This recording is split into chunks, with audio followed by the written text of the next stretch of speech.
На сцену приглашаются Юрий Ushakov, помощник президента Примаковские чтения, Константин Косачев, заместитель председателя Совета Федерации Федерального собрания Российской Федерации, Александр Dynkin, президент IMEMO РАН, академик Российской академии наук, Сергей Katyrin, председатель правления, президент Торгово-промышленной палаты Российской Федерации. Please welcome to the stage Yury Ushakov, aide to the President of the Russian Federation, Chairman of the Organizing Committee, Konstantin Kosachev, Deputy Speaker of the Federation Council of the Federal Assembly of the Russian Federation, Alexander Dynkin, President of the Primakov Institute of World Economy and International Relations, full member of the Russian Academy of Sciences, Sergey Katyrin, Chairman of the Board, President of the Russian Chamber of Commerce and Industry.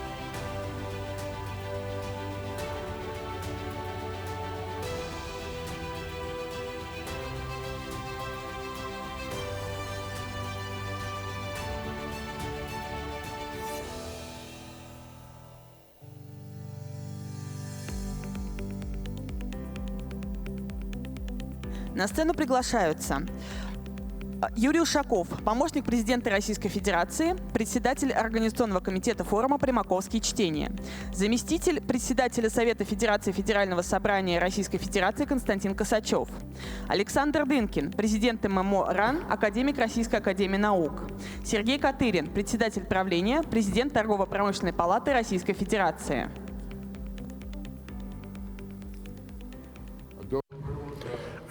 Good morning, ladies and gentlemen, colleagues, friends. We are beginning this ceremony, opening ceremony of the IX Primakov Readings.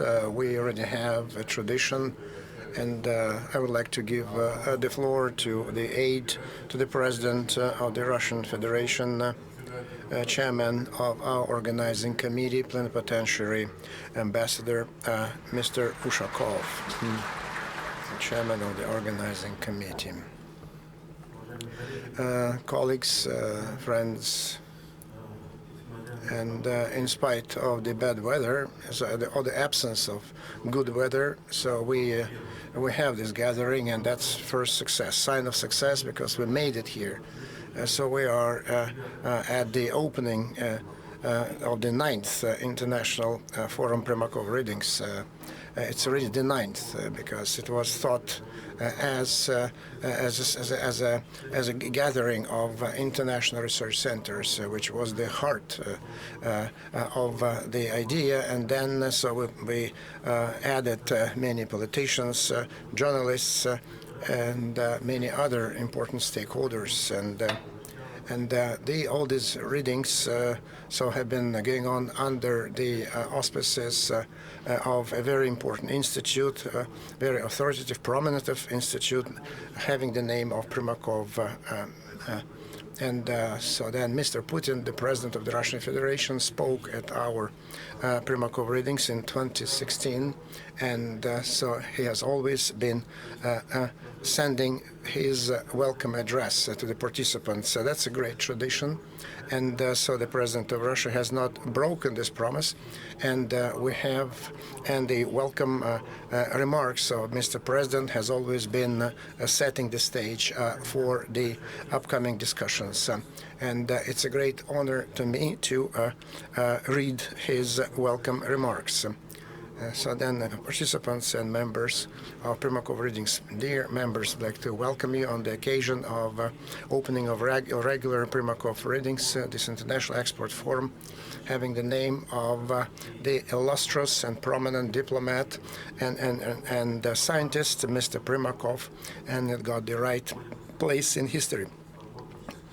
So then in course of open discussions, So the participants not only analyze the key international problems of today, but they consider long-term opportunities, development situation at the global and regional level on the basis of systemic research, scientific approach, and actual facts. So the subject of today's forum is very important, post-globalization horizons. We know that the models of globalization that have been shaped and formed by Western states largely and certainly in their own interests, and so now they are in deep crisis.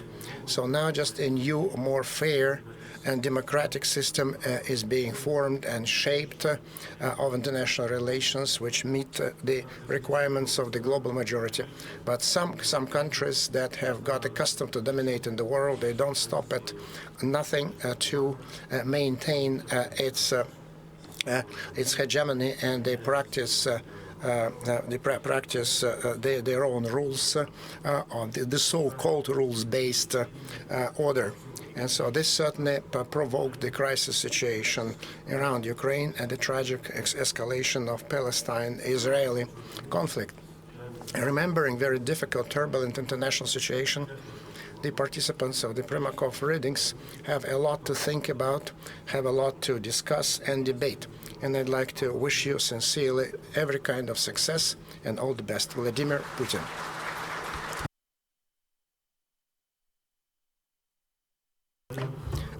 In my introductory comment, I would like just to work on the assumption of the fact that it's not accidentally that we call this program Primakov Readings. And so comparing today's situation with the assessment and evaluation that were voiced by academician Primakov, and you come to the conclusion that he was a real visionary, so capable of panoramic view and that could see the general trends of the future development in the world and the most important scenarios that are being played out right now. So let's remind us that in the second half of the 90s, when the United States were at the pinnacle of their global power, and Primakov not only foresaw the coming of the multipolar world, but played a very important role in the acceleration of this process. He fully understood that the transfer to multipolarity would be quite difficult, and the United States and its allies will do everything, will stop at nothing to maintain, to keep the going hegemony. So he knew that the area fights of the West would be very important, assertive and bloody, and so that's exactly what we're seeing now. And we see the war against Russia in Ukraine, and that's exactly the manifestation of that fight. And we need to remember that getting the ministerial chair on the 7th floor of Moscow skyscraper that was in January 1996. He laid the foundation of many key important points of Russian international policy. So then, as a result of which our country managed to succeed because of Vladimir Putin at the beginning of the 2000s, started this new course of international development. So we're not vassals. And so the main idea is guaranteeing national interests and the self-confidence and full insightful understanding of the evolution of the international events on the international arena. And so then the Primakov turned his aircraft back in spring 1999, flying to the United States, and turned back to Russia. And he was the prime minister of the President Yeltsin. He was very successful prime minister. It was a very daring step, and it was very indicative and very telling. So he wanted to convey the message that when the United States are violating the main principles of international rule, so that sometimes you may say no to that. And at the beginning of his career, Primakov was very much concerned of stepping up and expansion of NATO eastwards, and he was very much concerned about that. Many of you in this conference room may not know about that his first meeting so with the ministry. So Evgeny Maximovich, I remember that held in Saturday, exactly 3-4 days after he came to Smolensky Square, so where the building of the foreign ministry is, and so identifying the new steps for the future relations with NATO.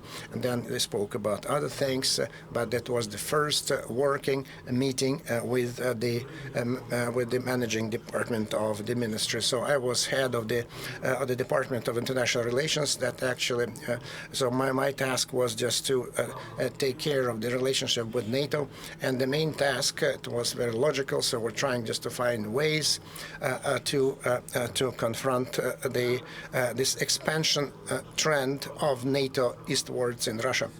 And so then was the idea of the creation of new system of European security that was being shaped right now, and NATO together with other European organizations so would go under the OSCE. And certainly the actions of NATO that were impinging on the principles of indivisibility of security would not be able just to exercise without the agreement of all countries of the European continent. The United States, so then when we talk about this, the secure, honest and fair rules of guaranteeing securities in Europe, so the United States did not agree to that approach, so we tried just to do it, and we came out with these ideas, so with the participation of Primakov to create this indivisibility of security in Europe, but it didn't work out. Our minister had other ideas, so that were following this when we worked in Brussels with NATO, and so the main idea was actually just to stop NATO from expanding eastwards, but unfortunately it didn't work out, and so we didn't get any positive results in these attempts, and we have what we have right now, and as a result, so then so when they ignored the interests of Russia and hence the situation of Ukraine. And so then other Primakov ideas, when he was beginning to work, so then he started just to add better, so he started to develop the ideas of better relations with China. It started in 1999 when Moscow and Beijing accepted the joint declaration about the multilateral world and forming the new world order. So that was the first step of improving relations and joint counteraction to the American hegemony. The first steps were made in those times. So we should not forget about the attempts of Primakov to create the triangle Russia, India, China. And so then his visits to Beijing and Delhi, so they laid the foundation of BRICS, so that became one of the most important instruments of global management of the global majority. So this was Russia is going to chair this expanded institution next year, and naturally so we understand our responsibility to make sure that the new members of BRICS would inscribe themselves successfully into this new institution, and that would expand its influence in the global affairs and global politics. So it is Primakov that contributed to the creation of the so-called the Shanghai Five: China, Russia, Kazakhstan, Kyrgyzstan, and Tajikistan. That was him. So it was the foundation of the key Eurasian structure as SCO. So creating after the unification of getting Iran, India, and became so a good foundation for the bigger Asia. That's another so general highway of the development of another project that was started to deal with during the times when when Putin became the president. Under Primakov, we laid the foundation of our cooperation with Iran. And so this cooperation with Iran, remembering what's happening right now, acquires special importance, and so everyone is very well aware of that. And then with the help of Primakov and the participation of Primakov in April 1997, we signed a historic agreement on the union between Russia and Belarus. And against the background of the hybrid war and the Ukrainian conflict, we see how valuable, how important are the allied relations with Belarus are. And so now just this friendly relationship of the leaders of two countries, Alexander Lukashenko and Vladimir Putin. So we cannot but mention about the region, which is now in flames, much owing to a great extent to destructive policy of the United States, because they try to unilaterally untie the Palestinian knot. And so then it's extremely bloody conflict so was actually predictable, and so that's a sustainable, unresolved situation in the context of Palestine-Israeli conflict had the foundation of fateful development of events. And so then Primakov and published in 2009 in the magazine Russia Global Politics, he was writing to the fact that the Palestine problem is the largest and the most difficult from the viewpoint of expanding onto the global level. And this possibility is there, that the military measures of Israel not only narrow down the area of operations of terrorist organizations, but expand their activities, and so which actually brought about the tragedy in the Gaza Strip. Even beheading Hamas, even sinking everyone in blood, so they would not be able to ensure security of Israel. And so because the hate of terrorism, and terrorism may flourish and may blow up elsewhere. Primakov was saying that there are two options that stand in the way to our attempts to regulate and settle down the Palestine-Israeli conflict, and so then creating a Palestine state and Israeli state. So that's, I quote, providing to the sides of the conflict an ability themselves, without any outer forces, to come to an agreement. Monopolization of intermediary mission of the United States without their mission. So that's exactly what happened, as was predicted by Mr. Primakov, because the United States helping only one side, and so he tried to monopolize, to hog, trying to resolve the issue of Palestine-Israeli conflict, actually led to this catastrophe. And these tragic events, moreover, and so the humanitarian catastrophe and the huge catastrophe so leads to the fact that so this line of action of the West and the United States, actually they are losing their moral authority. So look on what foundation so then the Middle East countries consolidate, and where they saw the reasons of what's happening in Palestine and Israel, because that's the because they're trying to strengthen their sovereignty, independence, and civilized independence and importance.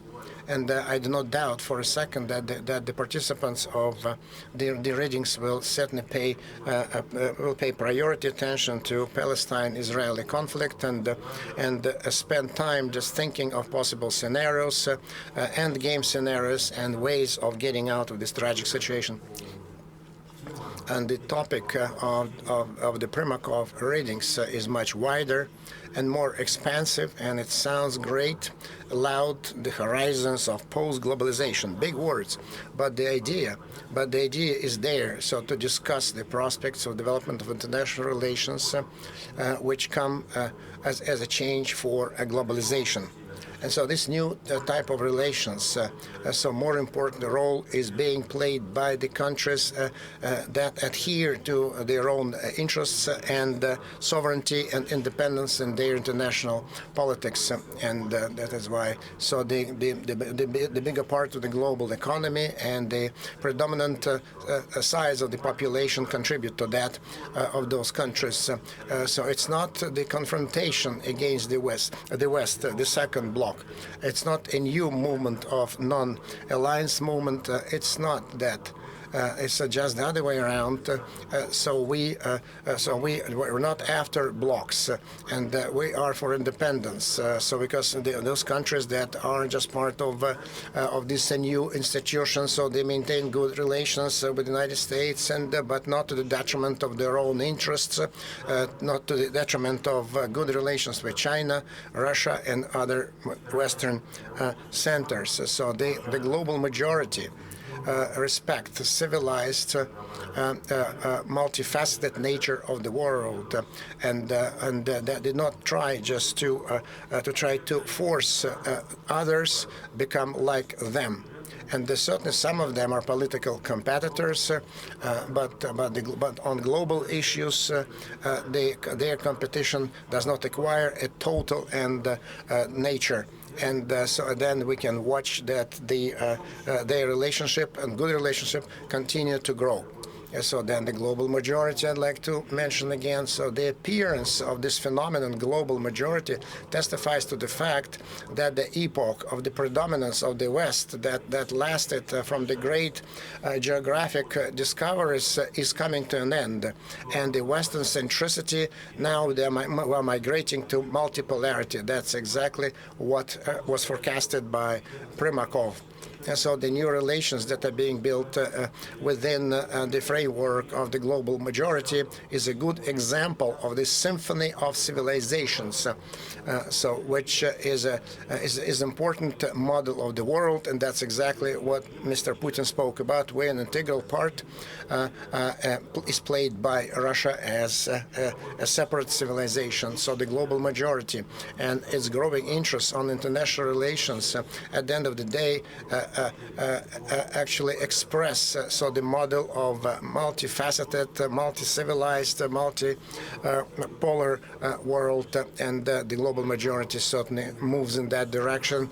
And our country, with its specific, sustainable, logical moves, certainly will contribute and helps this movement, and we are a driving force of this important process. So at this point, I think that I will finish, and I would like just to sincerely wish all the participants of the Primakov Readings interesting discussions and debates. Thank you very much.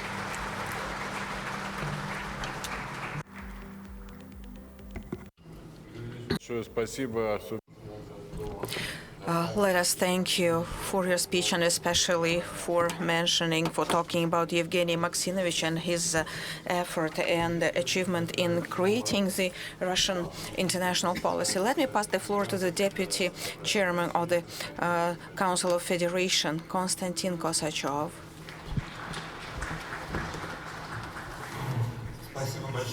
Thank you so much.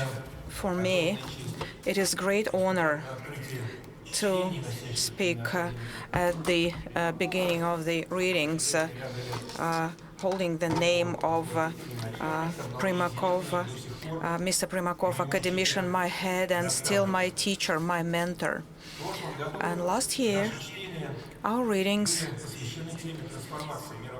were devoted to the transformation of the global order with the subheader on Eurasian dimension. And that's when we clearly felt the global earthquake in international relations and belonging and Russia place at its center. And the Eurasian concept was what we discussed then. And now we perceive it, presently we perceive it as a response to transatlantic concept of the global order that failed to respond to the main challenge of the humanity for equality and fair treatment. And most of us certainly remember this feeling that the world that we are living is at the crossroad, at the breakthrough point.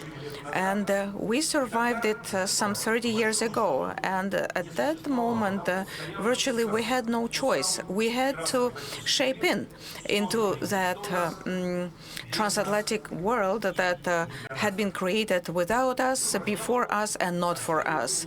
We had no choice. We had no options, and hence we had no freedom.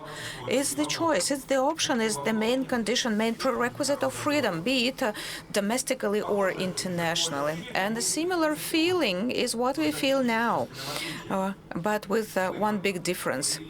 We got options. We have got choice because there was no end of the world with no alternative. And we more and more clearly we see alternatives. It is still murky, amorphous, but it's still shaping and in front of our eyes. And I guess that the organizers of the present, the current Primakov Readings are not turning just to the current moment, but to something that is not there yet, but is bound to happen, bound to appear. That is horizons of post-globalization. And with that, we admitted as a fact that the globalization that was the modus operandi for the world since probably 30 years ago, today exhausted its options. So we are yet to discuss what this multipolar world can be. Being the model of new globalization, but with a principally different basis. And multipolarity is virtually a democratic model of globalization. I would call it slightly provocative, It's a new liberal global order, world order. A couple of years ago, at this Munich conference on security in the online mode, and we participated, and I actually came up with a similar idea that the real liberal world order is not exactly what someone is trying to sell us. One of the discussion participants, I believe that, ex-Polish foreign minister Radek Sikorski, in response said with surprise that how can actually Russia speak in favor of liberal order? And I had to clarify my idea. Is that something that the West proclaims is not a democratic or liberal model of the global order?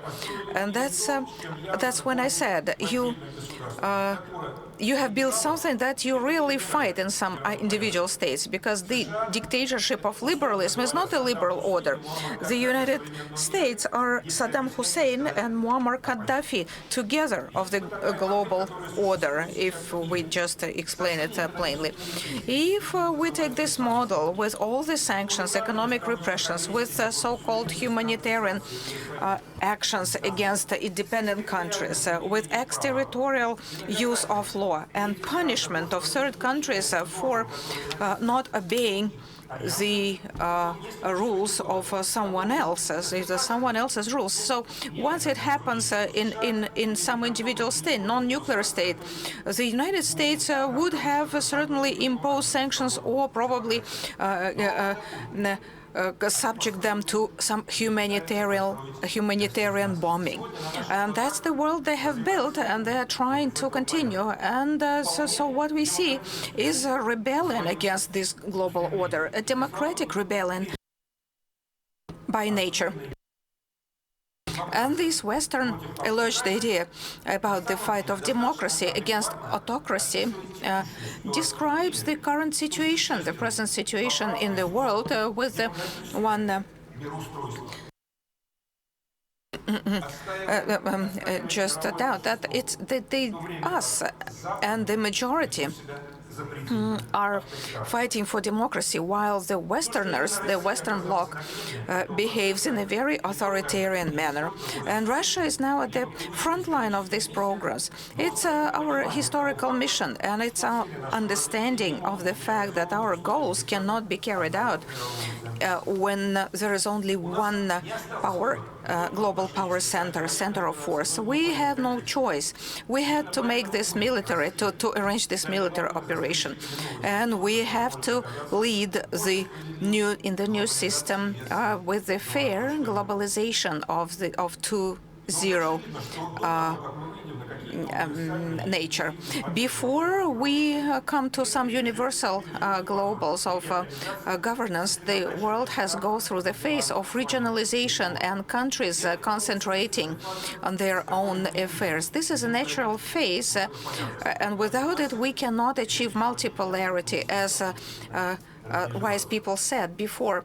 Joining together, we need to understand our separate nature, individual nature. Countries have propensity to create unions. So far, only two unions in the history of humanity exceeded their borders. That is NATO and European Union. In both cases, along with the goals of removing internal barriers and facilitating internal cooperation between the countries, those two blocs actually impose their will and interest to third countries and even external organization. Virtually, they have demolished the Council of Europe. Now they are ruining OSCE and actually even target the sovereignty of the United Nations. And international law does not regulate at all such actions, which presents a clear and a danger to the whole humanity, and has to be discussed within the deliberations about the future world order. And the propensity of countries to solve their problems individually is natural, but the United States strives to build new alliances under their own control over local processes after the failure of so-called Mid-East bloc that NATO wanted to create, and that actually turned into this tragedy. They got to the Asia-Pacific, and it is not the limit.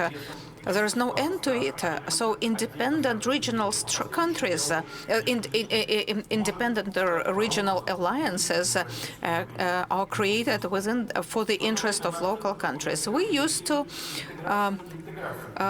protect the idea of integration for integration, when the continental collaboration space would be built through integration alliances like European Union, Eurasian Economic Union, SCO, ASEAN, and other alliances. But most important is to have the dialogue on an equal basis. And certainly the Western Bloc would never be happy about it. And now the Asian community and the Global South were not sufficiently integrated, but now we are entering the new age, and the only promising way of global development lies in this area of a dialogue and integration. It's only this way that we can have the new globalization or post-globalization. Based on new principles. A year ago, here, I was talking about the need of institutionalization of multipolarity. We need to create, just like our geopolitical rivals created a global currency, global institutions, even global contests and awards where only their own people can win, their own entities can win those awards. And multipolarity becomes more and more relevant. Real multipolarity. We need to talk about applied topics like future mechanism of finances and taxation, regulation, fighting poverty, climate change, pandemic, protecting the interest of the most vulnerable, not the most powerful states, and the role of universal cross-country alliances free from dictatorship of minority, well-mobilized and well-managed minority. I believe that this agenda, global agenda, will really help countries to act on the real democratic basis. So, in conclusion, I would like to wish you, as usual, productive work, interesting discussions, new ideas, intellectual revelations, which are certainly can happen in this illustrious community. We thank you so much for your wonderful and accurate description of Primakov reading ideas this year. Allow me to pass the floor to the chairman of the board, president of the Trade and Commerce Chamber of Russia, Sergey Katyrin.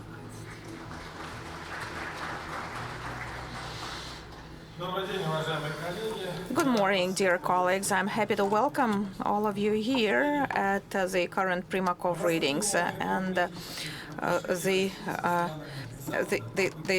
aggravation of Russian relations with the West and attempts to isolate Russia and economic sanctions have impacted and hit both Russia and many countries that have nothing to do with this opposition.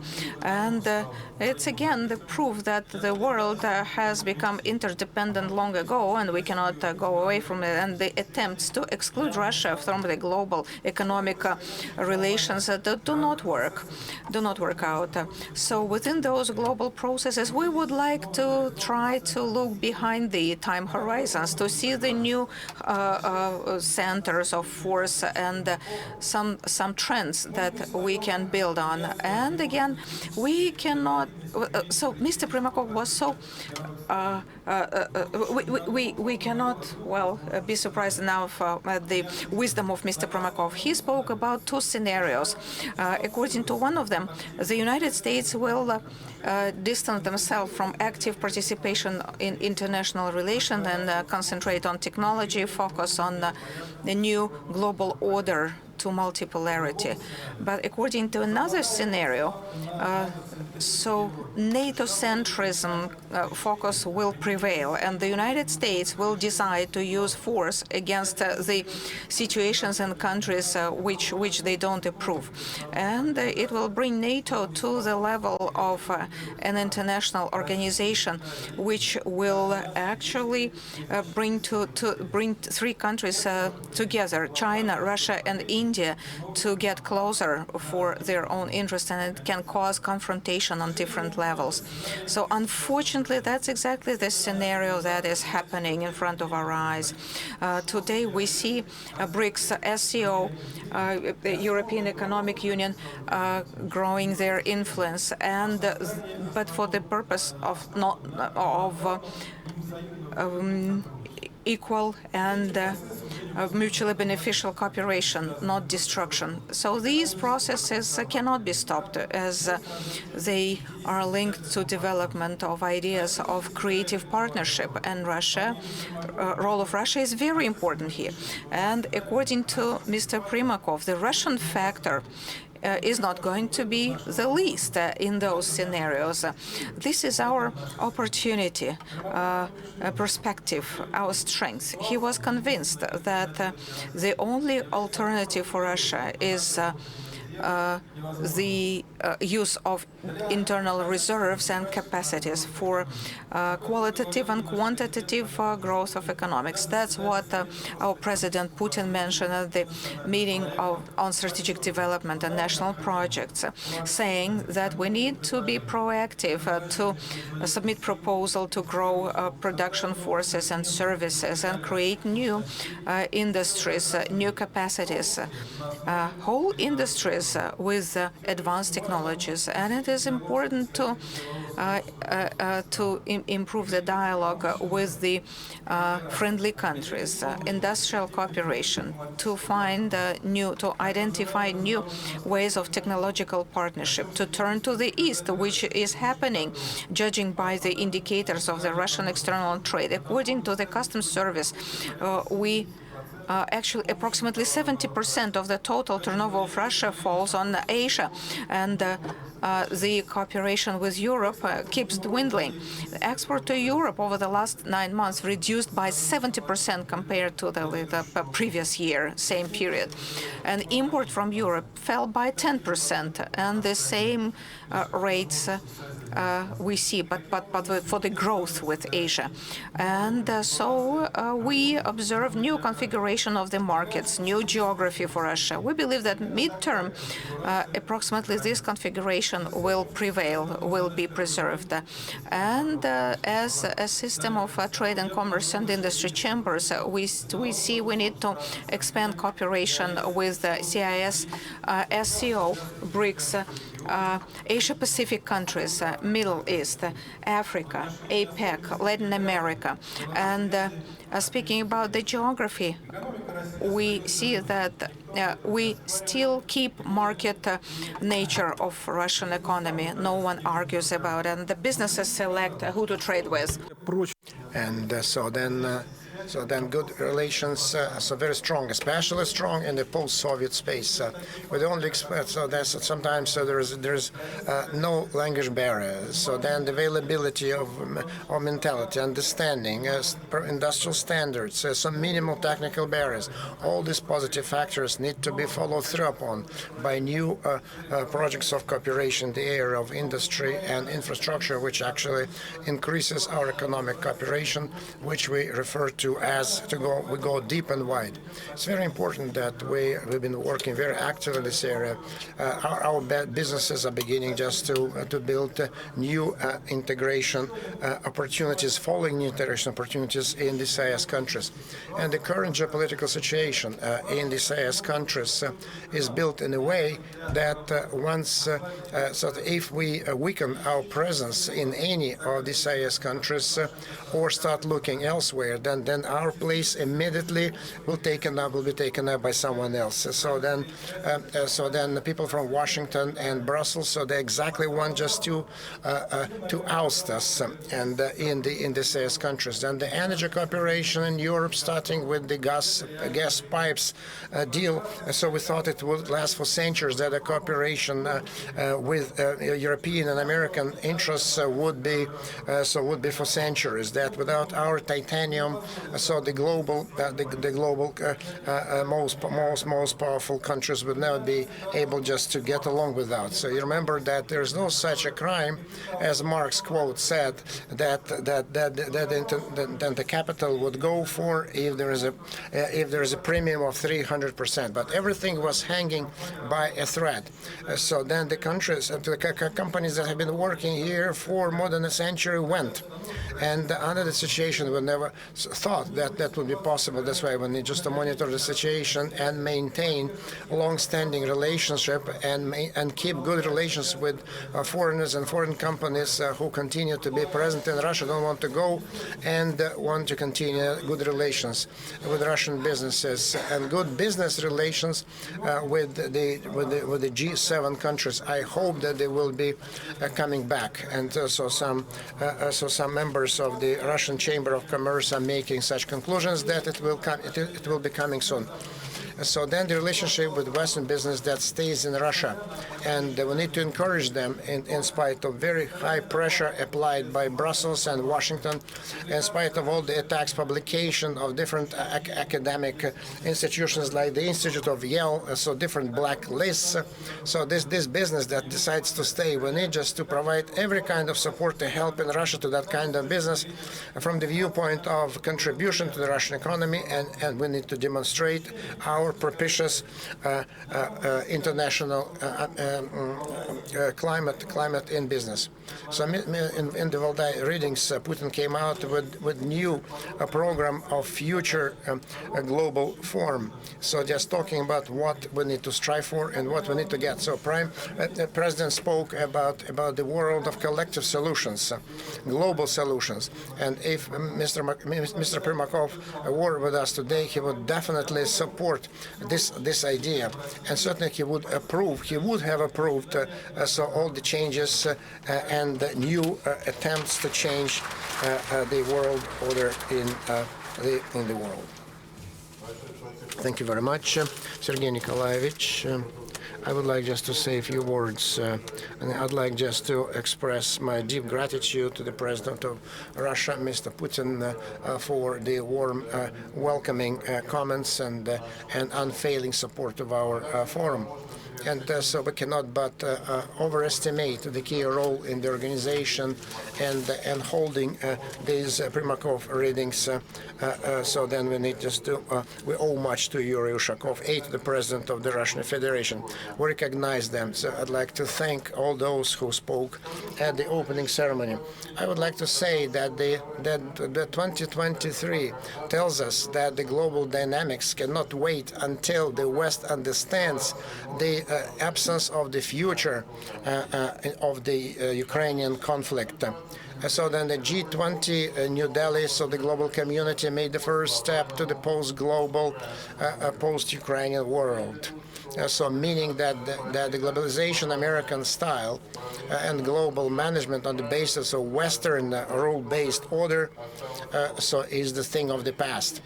So then the prime ministers did not allow the Indian ministers so did not allow to finish that forum with their resolution.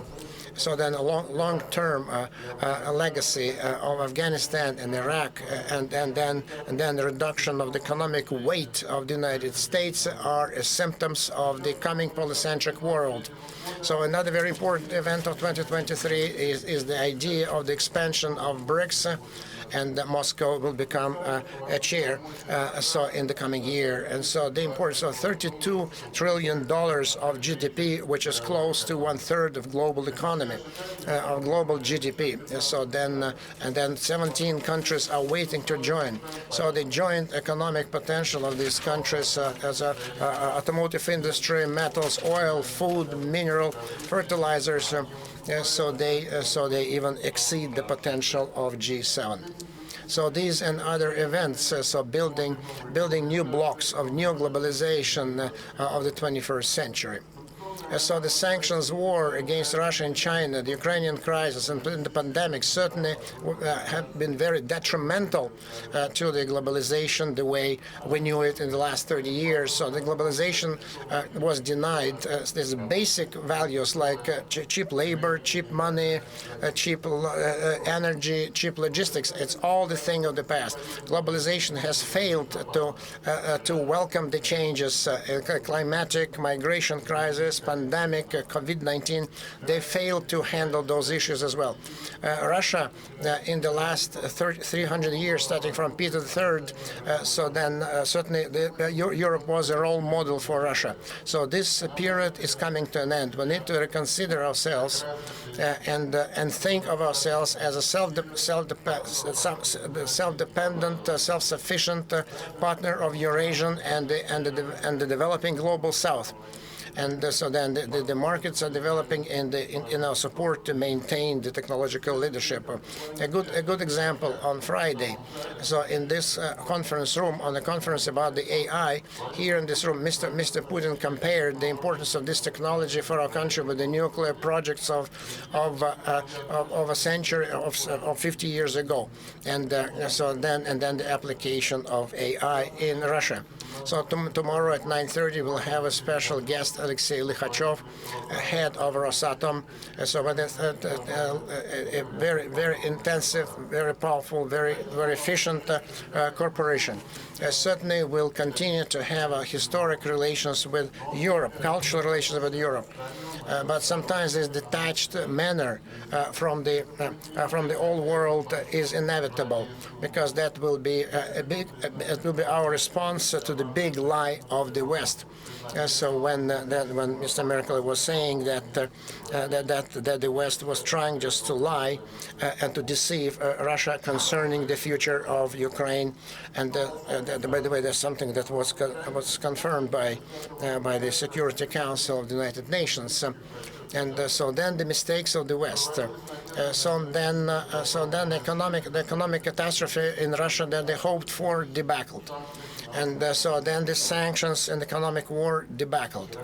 And so then they spoke about the offensive of the Ukrainian army debacle as well. So the attempt to isolate Russia from the global markets failed. And so that's why we speak. Foreign affairs speak openly about that. Charles Kupcher spoke about that quote. So this evaluation opens up a very awkward truth, where the West is on an unstable trajectory, which manifests itself in big divergences between the goals and the ideas, and so because the military goals of Ukraine are impossible. And so then we need to reconsider. If Trump comes back, it's quite a realistic possibility, and this outcome will definitely weaken or maybe stop the support of Ukraine by the United States.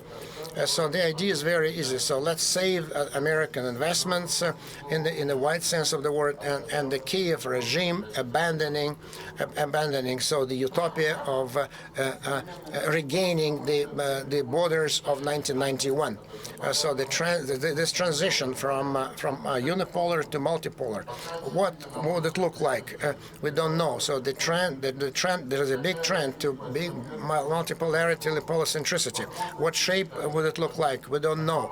So, but the global north, so bipolarity, and the global, and then in the north, this bipolarity can be seen already. So military and economic and technological bipolarity is being shaped right now. The SCO in the last 10 years. The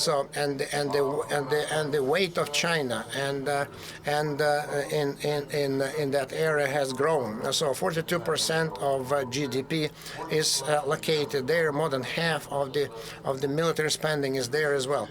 So then the leading expert, so then Chinese and other, so Professor of Yansun Tun and other researchers and scientists.